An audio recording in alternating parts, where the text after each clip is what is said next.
মাইয়াতের জানাজার নামাজের উদ্দেশ্যে আজকে এখানে সমবেত হয়েছি। ইনি ইসলামী আন্দোলন বাংলাদেশ গঙ্গাচড়া উপজেলা শাখার উপদেষ্টা।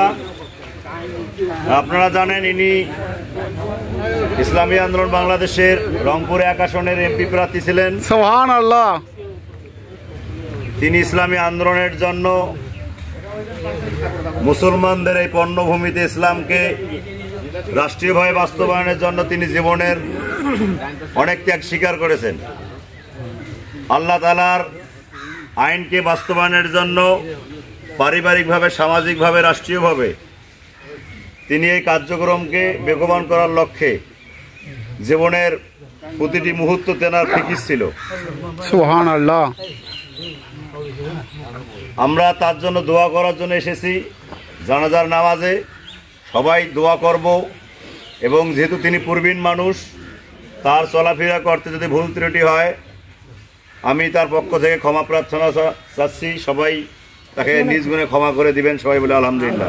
আলহামদুলিল্লাহ। এই মাইয়েত আমাদের ইসলামী আন্দোলনের সঙ্গে সম্পৃক্ত দীর্ঘদিন যাবত ছিল। এই দিনের থেকে তার দিলের মধ্যে অনেক ছিল, অনেক মেহনত আজকে আমাদের সামনে নাই।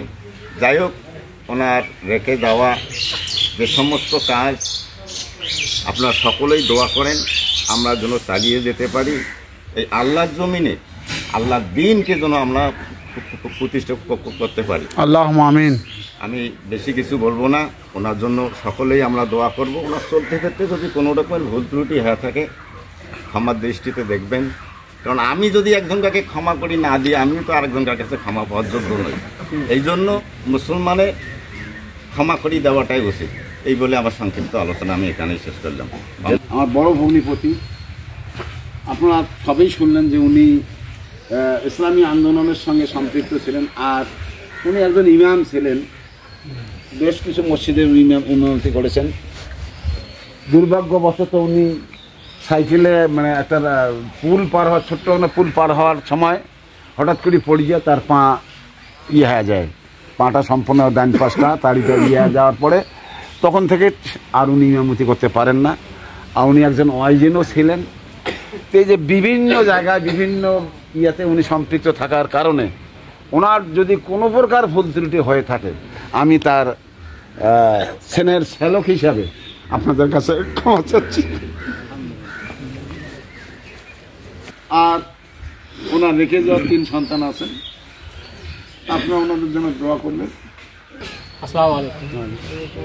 আমার আব্বার জন্য সবাই দোয়া রাখবে, আর কাউকে যদি কোনো বলি থাকে আল্লাহর রাস্তায় ক্ষমা করে দেবেন। আর আমার মামা বললেন যে ঋণ যদি থাকে তাহলে আমার মামাকে বলবেন।